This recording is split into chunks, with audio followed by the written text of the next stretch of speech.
بسم الله الرحمن الرحيم. نتحدث اليوم عن شاعر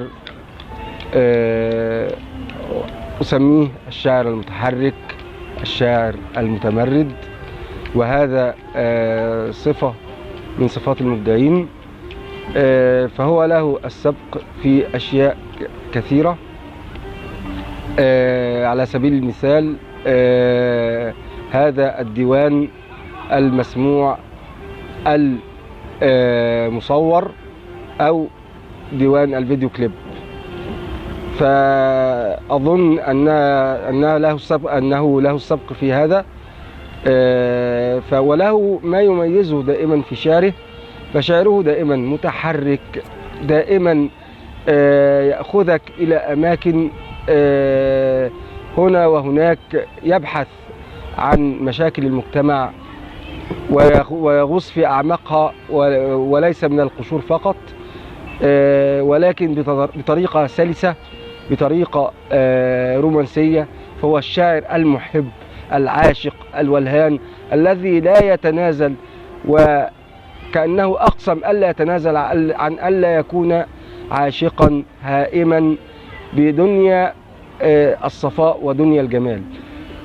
في عز المشاكل هو بيتحدث عنها وكأنها بيتحدث عنها بعمق، ولكن لا يشعرك بغضاضة أو يشعرك بشيء مؤلم، رغم أنه يتكلم في المؤلمات غالبا.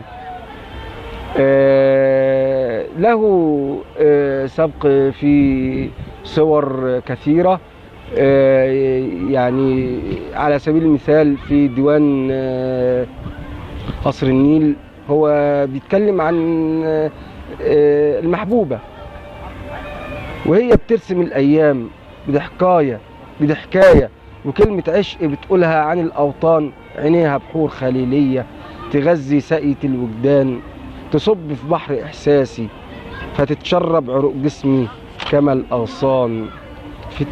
في تقسيمة ملامحها براء الطفل بينادي على أمه وهي بتاخده بالأحضان. في صوتها البحر بينادي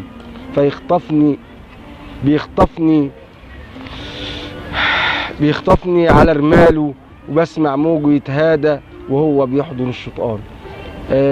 صور غزل وصور جميلة. أيضا في قصيدة أنا والليل يختمها ختام بديع جدا، وختام موت أو صورة الموت، ولكن الموت الذي يبث الحياة. بيقول فيه بيغلبها الحنين دايما فترمي نفسها للموت في حضن الشط. كيف الموت وكيف الشط؟ صورة يعني بديعة ونهاية مفاجئة، ولكن في نفس الوقت بديعة. أيضا في ديوانه الفيديو كليب قصيدة في محطة مصر يأخذك لمشاكل وأعماق المجتمع. يتحدث عن أعقاب السجائر المرمية وأعقاب الكبريت وعيدان الكبريت والأشياء التي لا يجب أن تكون في هذا المجتمع. يحدثك عن الجوع بصورة مبتكرة. طبعا في صور كتيرة قوي اتكلمت عن الجوع، ولكن لما يقول لي عكاز الفقراء والمسنود عليه جدران البطن المشروخة من الجوع. خلى البطن جدران ومشروخة، وهنا من الجوع، وكأنه يقول من شدة الجوع.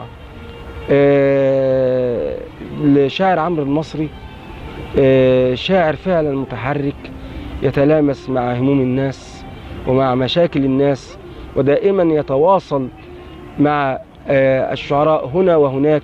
فهو متحرك بحق في شعره، متحرك بحق بمجهوده، متمرد على أي قيود، دائما متمرد على الأغلال، على الزنزانة، على كل شيء.